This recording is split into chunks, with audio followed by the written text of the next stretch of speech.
Do you want your videos to look like an action-packed anime scene? In this tutorial, I'll show you how to add anime speed line effects in CapCut Mobile using the built-in video effect feature. Let's get started. Open CapCut Mobile and tap New Project. Select the video you want to edit, then tap Add to import it into the timeline.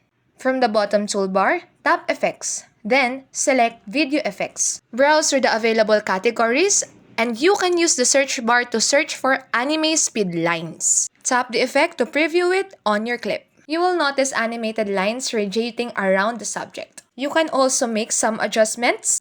Click the Adjust button and slide the slider all the way you want.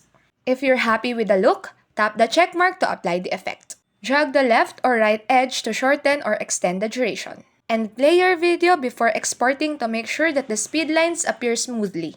And that's how you add anime speedline effects in CapCut Mobile. Keep editing, keep creating. Thanks for watching. Don't forget to like, share, and subscribe. God bless you.